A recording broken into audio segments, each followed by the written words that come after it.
আসসালামু আলাইকুম।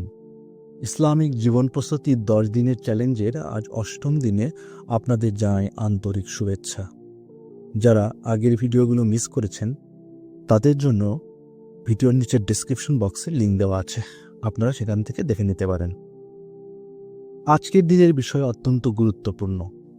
আজকের বিষয় হলো প্রতারণা করা থেকে নিজেকে বিরত রাখা। ইসলামে প্রতারণা কঠোরভাবে নিষিদ্ধ।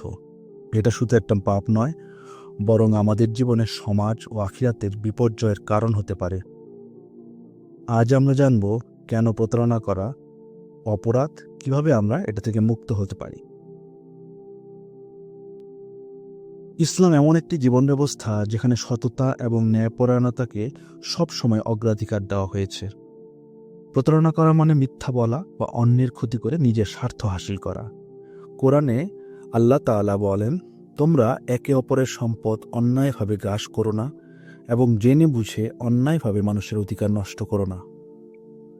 রাসূলুল্লাহ সাল্লাল্লাহু আলাইহি ওয়াসাল্লাম বলেছেন, যে ব্যক্তি প্রতারণা করে সে আমাদের অন্তর্ভুক্ত নয়। এই হাদিসটি আমাদের সতর্ক করে দেয় যে প্রতারণা শুধু অন্যায় নয়, এটি আমাদের ঈমানকেও ক্ষতিগ্রস্ত করে। আজকাল আমরা বিভিন্নভাবে প্রতারণা করে থাকি। আমরা যারা ব্যবসায়িক রয়েছি তারা মাপ ওজনে কম দিয়ে, পণ্যের গুণগত মান নিয়ে মিথ্যা বলা বা মিথ্যা প্রতিশ্রুতি দিয়ে আমরা মানুষের সাথে প্রতারণা করে থাকি। সামাজিকভাবে আমরা প্রতারণা করে থাকি বন্ধুত্ব বা আত্মীয়তার সম্পর্কের আড়ালে মিথ্যে কথা বলে। আমরা ধর্মীয়ভাবেও প্রতারণা করে থাকি। আল্লাহর বিধান না মেনে নিজেকে ধার্মিক হিসেবে উপস্থাপন করে আমরা মানুষের সাথে প্রতারণা করে থাকি। প্রতারণা করলে আমাদের নানা রকম ক্ষতি হয়। তার প্রধান ক্ষতি সেটা হচ্ছে আত্মিক ক্ষতি। প্রতারণা করলে আল্লাহর সন্তুষ্টি থেকে দূরে সরে যাই, অন্তরে পাপের কালিমা জমতে থাকে, মানুষের বিশ্বাস ভঙ্গ হয়। প্রতারণা সমাজে আস্থা ও বিশ্বাস নষ্ট করে। আখিরাতে তো শাস্তি রয়েছেই। প্রতারণাকারীদের জন্য আল্লাহ কঠোর শাস্তি নির্ধারণ করেছেন।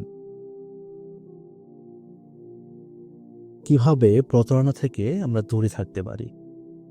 সবার আগে যে বিষয়টা আমরা গুরুত্ব দিব তা হলো আমাদের অন্তরে আল্লাহর ভয় থাকতে হবে। প্রতিটি কাজ করার সময়ে আমরা ভাবব, এটা কি আল্লাহর সন্তুষ্টি অর্জন করবে নাকি অসন্তুষ্টি ডেকে আনবে। আমরা নিজের ভুল নিজেই স্বীকার করব। প্রতারণার ইচ্ছা জাগলে নিজেকে থামিয়ে এবং আল্লাহর কাছে ক্ষমা চাব। আমরা সততার চর্চা করতে পারি। প্রতিদিন অন্তত একটি কাজ এমনভাবে করব যেখানে আমি সম্পূর্ণ সততার পরিচয় দেব। আমরা এমন লোকদের সঙ্গে মিশব যারা আমাদের সৎ পরামর্শ দিবে এবং তাদের পরামর্শে আমরা ভালো কাজে উৎসাহিত হব। আমাদের আশেপাশে সৎ ও বিশ্বস্ত মানুষ রয়েছে, তাদের থেকে সুপরামর্শ নিয়ে আমরা ভালো কাজ করব এবং প্রতারণা থেকে বিরত থাকব। আজকের এই 8ম দিনে আমরা সারাটা দিন প্রতারণা থেকে দূরে থাকার অনুশীলন করব। আমরা আজকের দিনটি আল্লাহর সন্তুষ্টির জন্য সততার পথে উৎসর্গ করব।